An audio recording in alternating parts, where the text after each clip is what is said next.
नमस्कार मित्रों, कहानी के बढ़ते क्रम में आज हम आपके बीच प्रस्तुत कर रहे हैं विक्रम बेताल की कहानी, दीवान की मृत्यु कहानी। तो आइए कहानी शुरू करते हैं और जानते हैं क्या है दीवान की मृत्यु की कहानी। कई असफलताओं के बाद राजा विक्रमादित्य ने एक बार फिर बेताल को योगी के पास ले जाने की कोशिश में अपनी पीठ कर लादा और चल पड़े। रास्ता काटने के लिए बेताल ने फिर से राजा को एक नई कहानी सुनानी शुरू की। बहुत पुरानी बात है, ऋषिकेतु नाम के राजा पुण्यपुर नामक राज्य में राज करते थे। उनका सत्यमणि नाम का एक दीवान था। सत्यमणि बड़ा ही समझदार और चतुर मंत्री था। वह राजा का सारा राजपाट संभालता था और विलासी राजा मंत्री पर सारा भार डालकर भोग में पड़ा रहता। राजा के भोग विलासिता में होते अधिक खर्च की वजह से राजकोष का धन कम होने लगा। प्रजा भी राजा से नाराज रहने लगी। जब मंत्री को इस बारे में पता चला कि सब राजा की निंदा कर रहे हैं, तो उसे बहुत दुख हुआ। फिर जब उसने देखा कि राजा के साथ उसकी भी निंदा हो रही है, तो उसे बहुत बुरा लगा। सत्यमणि ने अपने आप को शांत करने के लिए तीर्थ यात्रा पर जाने के बारे में सोचा। इस बारे में उसने राजा से बात की और आज्ञा लेकर वह तीर्थ यात्रा पर निकल गया। सत्यमणि चलते चलते एक समुद्री तट पर पहुंच गया। पूरा दिन बीत गया और रात हो चुकी थी। उसने सोचा कि आज रात यहीं रुककर आराम कर लेता हूँ। यह सोचकर वह एक पेड़ के नीचे सो गया। आधी रात को जब उसकी आंख खुली, तो उसने देखा कि समुद्र से एक जगमगाता वृक्ष निकल रहा है। उस पर तरह तरह के हीरे जवाहरात लगे हुए थे। उस वृक्ष पर वीणा बजाती एक सुंदर सी कन्या बैठी थी। इस नजारे को देख सत्यमणि को अपनी आंखों पर विश्वास नहीं हो रहा था। देखते ही देखते अचानक वह पेड़ और उस पर बैठी कन्या गायब हो गई। इस सब के बाद वह हक्का बक्का रह गया और उल्टे पैर अपने नगर की ओर दौड़ पड़ा। जब वह राज्य पहुंचा, तो उसने देखा कि उसकी अनुपस्थिति की वजह से राजा के सारे लोग छूट गए हैं। उसने राजा को पूरा किस्सा सुनाया।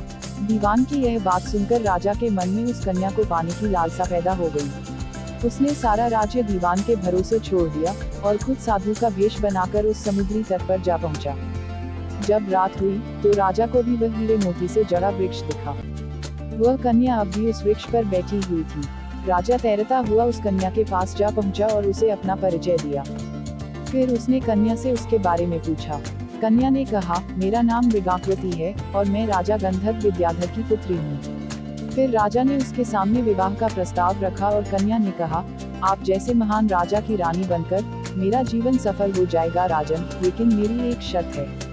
मैं हर कृष्ण पक्ष और शुक्ल पक्ष की चतुर्दशी और अष्टमी को एक राक्षस के पास जाती हूँ, जो मुझे निगल लेता है। आपको उस राक्षस को खत्म करना होगा। राजा यशकेतु ने तुरंत यह शर्त मान ली। इसके बाद शुक्ल पक्ष की चतुर्दशी आई, तो मृगाकृति रात को बाहर निकली। उसके साथ राजा भी गया और छिपकर उस राक्षस का इंतजार करने लगा।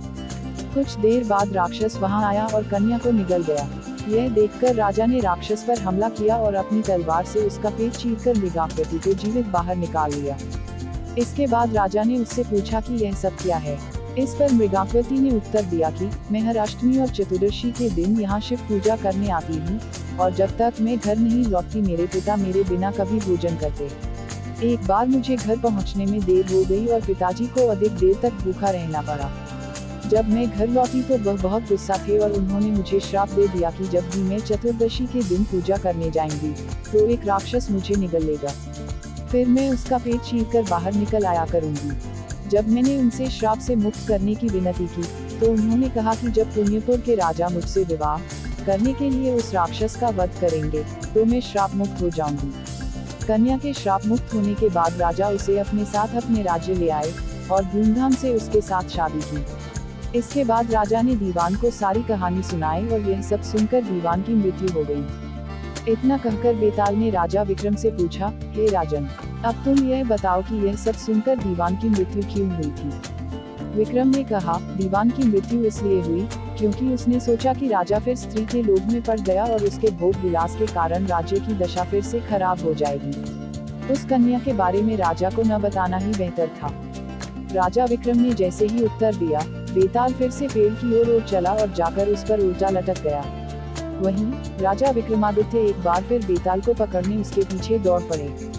कहानी से सीख, किसी भी व्यक्ति को भोग विलास में इतना नहीं डूबना चाहिए कि उसका सब कुछ खत्म हो जाए।